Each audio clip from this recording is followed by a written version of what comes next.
अस्सलाम वालेकुम दोस्तों। आज की जो हमारी वीडियो है वो सेशन कोर्स के बारे में ही है कि हमने सेशन कोर्स में कहीं अप्लाई किया हुआ है, तो हमने जो जिस सीट के ऊपर अप्लाई किया है उसके ऊपर कोई एडवर्टाइजमेंट का रिज़ल्ट आया है कि नहीं आया। तो सबसे पहले हम, जैसे मैंने आपको पहले बताया है कि वेबसाइट के ऊपर जाएंगे, LH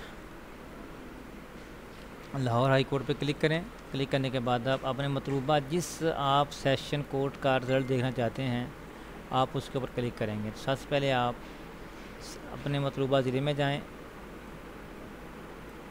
बाद नारवाल पे क्लिक करते हैं। तो नारवाल में जितनी भी अपडेट्स होंगी, जितनी भी रिज़ल्ट के बारे में, जो जॉब्स के बारे में उनका रिज़ल्ट जो है ना वो आप देख सकते हैं। देखें इधर मुअज़्ज़िन का आया हुआ है, ठीक है जी। इसके अलावा वेरियस पोस्ट्स का आया हुआ है कि ये टेस्ट इनका है, ये आप पढ़ सकते हैं, ठीक है जी। एडवर्टाइजमेंट ये देखें दी हुई है, ये लिस्ट ऑफ एलिजिबिलिटी है candidates entry for the post of driver के लिए है।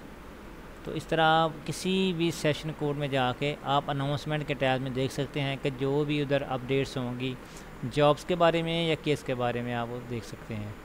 दोस्तों, अगर मेरी आपको ये वीडियो पसंद आई हो तो प्लीज़ आप मेरे चैनल को सब्सक्राइब कीजिएगा, वीडियो को शेयर कीजिएगा, कमेंट कीजिएगा। Thank you for watching this video. इंशाल्लाह दोबारा नई वीडियो के साथ आपके सामने खिदमत में हाज़िर होंगे। अल्लाह आपका हामी नासर। अस्सलामु अलैकुम रहमतुल्लाह।